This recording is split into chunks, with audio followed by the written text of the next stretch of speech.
a moment with Vivacious. We're outside in the hood on a Sunday, so we're going to be having some background, all right? But we need background to make this real. We're in front of a store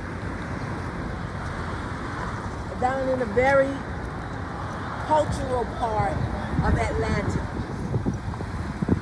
And I want to revisit our men and our boys and their experience in the stores where we support in our neighborhood and they're getting hurt.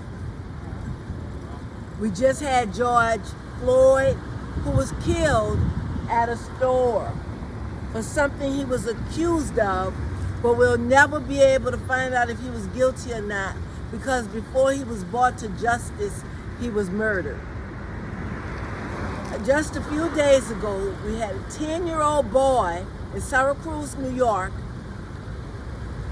arrested for stealing a bag of potato chips. God knows what would have happened to that child if we didn't have a man who incidentally agreed to pay for the potato chips, videotaping. What would they have done to that young boy? But that wasn't the part to me. The police are guilty. They should not have treated him that way, and I'm not putting that down at all. I'm not at all in any part of agreement with that child, what the police did. But I want to talk about us and accountability in our own neighborhood. Because while the police was doing this to this young man, to this child, there was people going in and out of that store, still supporting them, still making them money. They're still thriving for their families in our neighborhoods off of the money we're paying them to abuse our men and our children. We have to take a stance in building America so that Black Lives Matter. We have to be determined. We must become determined in our own neighborhoods. We shall not allow people from other races or our race to come in and abuse our men and our children any longer. We will not give somebody money to go buy us something out of a store that we have been put out of. I've seen it over and over again. Mr. So-and-so has made arrangements with the police that I can't get to the store. So would you go buy me this in the store? Look, what is wrong with us? I'm not prejudiced. I don't have anything against anyone, and it's sad every time we talk about ourselves, we have to explain that we're not prejudiced. But I'm a hood girl. I'm from the hood. So I'm here building the hood. We must begin to stay out of these stores that don't support our lifestyle. Potato chips that somebody offered to pay for? Why would a child steal potato chips? Either he didn't have money for snacks or he was hungry and wanted something to eat.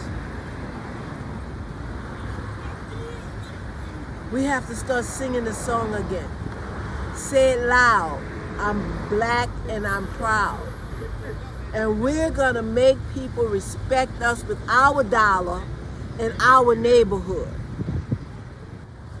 All right, everybody, we're outside, so you know what it's like being outside, okay?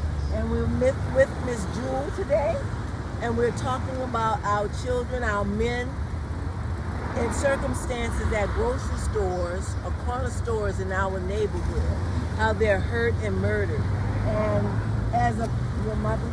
Yes. As a mother and a black woman, what is your opinion?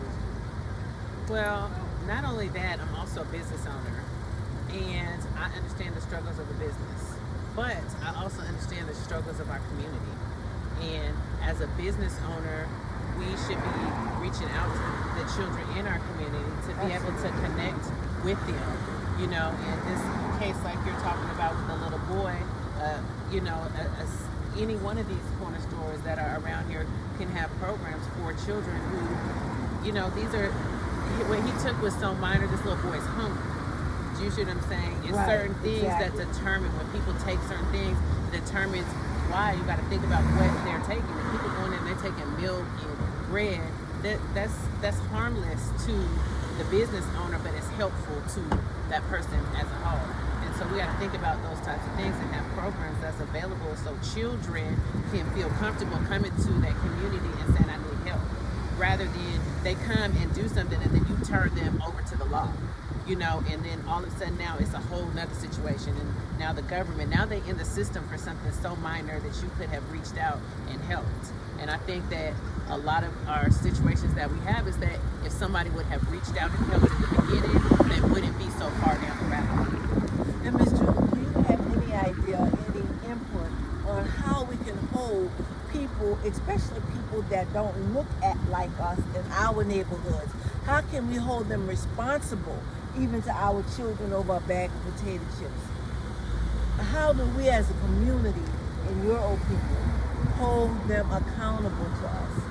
Well, I feel like if you're coming into a community of a different race or nationality, and that's where you are wanting to thrive your business, then the first step should be to be involved with the community, to get involved in one of their programs or in community outreach, or you know, the Chamber of Commerce, whatever it is, so that you understand what's happening in the community. If you can understand what's happening in the community, then you can be able to better provide resources or better operate to the, you know, the clientele that you are serving in that community. You know, it makes no sense to have somebody of a totally different nationality come into the community, take over the community, and then not be able to provide any resources in that community that you're taking money from. So that's my opinion. Thank you so much. I appreciate you. You're so welcome. Thank you so much. All right.